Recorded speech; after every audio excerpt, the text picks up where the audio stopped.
Chers amis, et toujours, bien sûr, chers ennemis, bienvenue dans Quelle semaine. Je suis content de vous retrouver. Ouais, vraiment content de vous retrouver. J'ai l'impression, plus cela va, que je vous connais de mieux en mieux. Bon, il y a ceux, bien évidemment, que je dois énerver, mais je dirais tant mieux. Hein. En tout cas, on est là pour débattre et pour discuter. La France de l'horreur, la France du sang, la France de la mort inattendue, injuste, inacceptable. Elias, 14 ans. 14 ans, vous vous rendez compte. 14 années de vie a été assassiné d'un coup de couteau par une racaille flanquée d'une autre racaille qui voulait lui voler son téléphone portable. Ce drame du sang sur le trottoir, de la mort sur le trottoir, me fait remonter le temps et me fait dire que vraiment, depuis que les signaux clignotent de partout, on a une grande responsabilité de n'avoir point réagi. C'était le 9 septembre 1996. Un jeune homme de 15 ans. Il avait 1 an de plus qu'Elias. Nicolas Bourga, était assassiné d'un coup de couteau par un jeune âgé de 15 ans ou 16 ans, je crois, à la suite d'une banale altercation liée à une question, je crois, de cigarette. Ou parce qu'il lui avait tapé sur sa casquette et que l'autre avait, la victime, réagi. À l'époque, tout le monde s'était indigné. Et le drame, c'est que le père médecin avait été appelé parce qu'il y avait un adolescent qui était en train de mourir dans le quartier et qu'il fallait lui apporter les premiers soins, et que lorsqu'il est arrivé sur le lieu du drame, il a constaté que le mourant était son propre fils. À l'époque, tout le monde a promis de faire le nécessaire, de modifier la loi sur les mineurs, de se préoccuper de cette violence assassine au couteau. Le tueur, Ktap El Oufi, avait été condamné à l'époque, si j'ai bonne mémoire, à 10 ans de prison, ce qui était un record pour l'époque, et il avait en tout et pour tout fait 7 ans et demi de prison. Il était connu, bien sûr, selon la litanie habituelle des services de police, il avait déjà commis des infractions, et puis après, quand il a été libéré, il en a commis d'autres. C'était en 1996. On a inauguré une rue du nom de Nicolas, et puis depuis tombent les gosses. Et maintenant c'est de plus en plus fréquent, et depuis on palabre, et depuis on promet des solutions qui ne viennent pas. Je ne sais pas si vous avez écouté la maire du 14e arrondissement de Paris, lieu du drame, mais elle tient des propos ahurissants, quoi. Complètement déconnectés de la réalité. En plus, elle a un air de s'en foutre, quoi, qui est insupportable. C'est vendredi, peu avant 20h. Imaginez votre gosse, il a 14 ans. On n'est pas dans un pays en guerre. Il s'en va jouer au foot.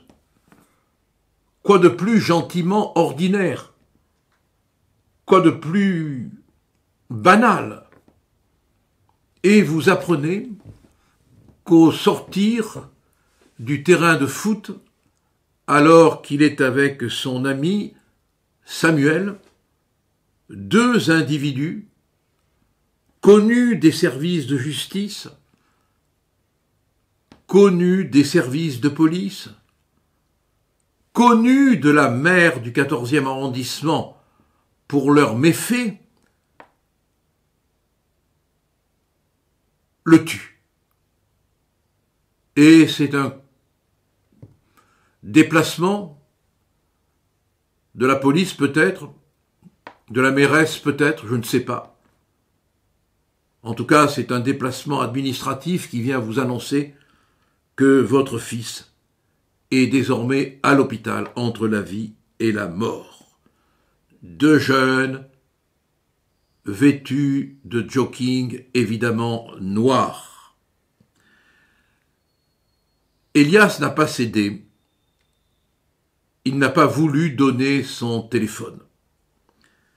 C'est pour ça qu'il a reçu un coup de couteau à l'épaule droite et son copain Samuel un coup de poing au visage.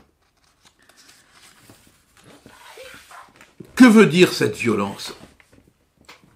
Les deux agresseurs, les deux suspects, comme on dit, 16 ans et 17 ans, étaient déjà connus pour des faits d'extorsion, de violence. Dans un premier temps, ils ont nié, et puis après, on s'est rendu compte, bien évidemment, notamment parce qu'on a retrouvé le couteau, que c'était eux les agresseurs. D'autant que une voisine a pu témoigner, elle habite le même immeuble que l'un des deux assassins, qu'elle l'avait quasiment vu. Qu'est-ce que ça veut dire? Pourquoi on en arrive là? Pourquoi des jeunes qui ont déjà eu affaire avec la justice, le tueur au couteau devait passer très bientôt devant le tribunal en juin 2025 pour vol avec violence. Bon. Pourquoi était-il libre? Il faudrait quand même qu'on ait des explications là-dessus. Comment fait-on pour ne pas être capable aujourd'hui d'appréhender la dangerosité, oui, c'est le terme technique, la dangerosité d'un individu. Il y a eu des colloques là-dessus, je me le rappelle, et les belles âmes, comme on dit, considéraient que appréhender la dangerosité d'un individu, c'était en quelque sorte le condamner avant qu'il ait commis son crime. Parce que ce n'est pas parce qu'il est dangereux qu'il va passer à l'acte.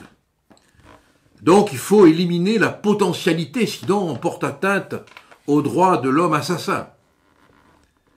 Mais là quand même, quand on a des signes cliniques, pour employer un terme de la criminologie, de la dangerosité d'un adolescent, vous ne croyez pas qu'il faut marquer le coup, qu'il faut arrêter de faire de la confiserie judiciaire?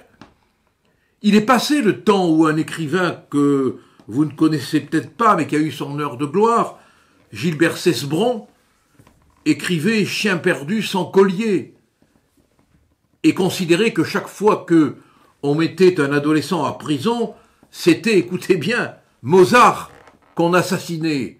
Non, aujourd'hui, quand on met un de ces jeunes en prison, c'est Al Capone qu'on enferme, pour ne pas chercher un autre nom.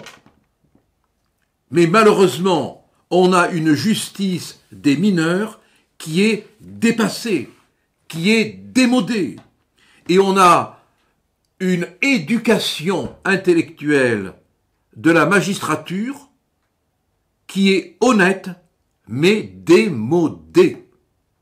La criminologie des mineurs n'a pas fait de progrès. Du reste, la criminologie est une science abandonnée en France. Si on s'intéressait vraiment à ce concept de dangerosité, quand un individu, comme celui qui a porté le coup de couteau, a commis des infractions où il y a la signature sanguinolente de la violence, on n'attend pas qu'il passe à l'acte plus grave. On lui donne la semonce tout de suite. Or, cette jeunesse délinquante ne comprend, ne connaît que le rapport de force. Elle est en rapport de force, de violence. Il faut donc lui opposer le rapport de force, de violence légale. Moi, je me rappelle, écoutez bien, ce que les policiers qui avaient raccompagné l'assassin du petit Nicolas, après que le président eut prononcé la sanction, m'avaient rapporté. Ils rigolaient, ils m'ont dit, ils se marraient, et ils disaient, je les ai bien eus. Il est vrai que le président lui avait dit, avant qu'il reparte, surtout ne recommencez pas. Ne recommencez pas à tuer. Oui, je l'ai vécu, ça. Et depuis des années et des années, on ne fait rien. Aujourd'hui, il y a l'excuse atténuante de minorité, elle ne doit plus exister. Un mineur de 14 ans, mais il a 20 ans, il a 25 ans. Il a en lui de telles potentialités criminelles par le fait de l'environnement, par le fait du mimétisme criminel, qui est une donnée qui existe. C'est un criminologue, Gabriel Tarde, qui avait développé la théorie du mimétisme criminel. Ces jeunes imitent les grands des banlieues, ces jeunes imitent les tueurs de la télé, ces jeunes imitent les copains de prison. Et on fait rien. Retailleau a prononcé quelques mots pour dire que c'était une perte de repère, une violence gratuite. Et alors, une fois qu'on a dit ça, on a dit quoi? Bien sûr qu'ils ont perdu leur repère. Bien sûr que la violence est gratuite. Et derrière, qu'est-ce qui se cache? Et derrière, qu'est-ce qui nous attend? Et derrière, qu'est-ce qui nous menace? Violence gratuite? Non, je crois pas. Violence parce qu'on aime la violence. Mort parce qu'on aime la mort.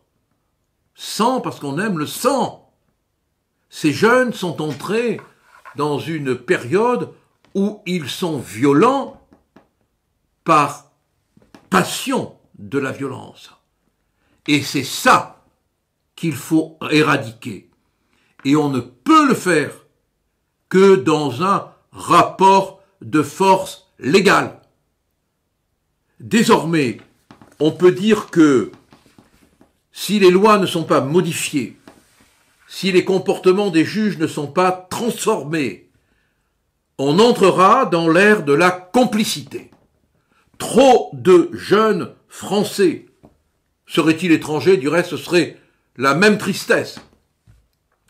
Trop de jeunes sont assassinés parce qu'on n'a pas puni au moment où il le fallait le potentiel assassin qui, s'il avait été arrêté un peu avant, aurait peut-être renoncé à porter les coups. Alors, n'oublions pas aussi quand même, et je tiens à le dire,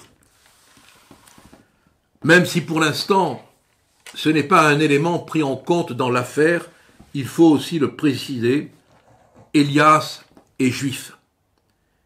Et j'ose espérer que cette dimension n'aura pas eu sa place dans l'horreur criminelle. Je vous en supplie, protégeons nos enfants.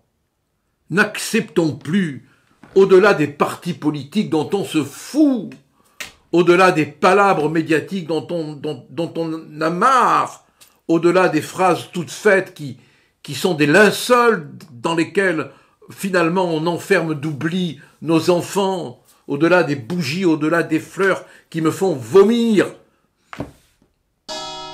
Mobilisons-nous pour obtenir que nos repus parlementaires prennent quand même les lois qui s'imposent. Restons unis, mes amis.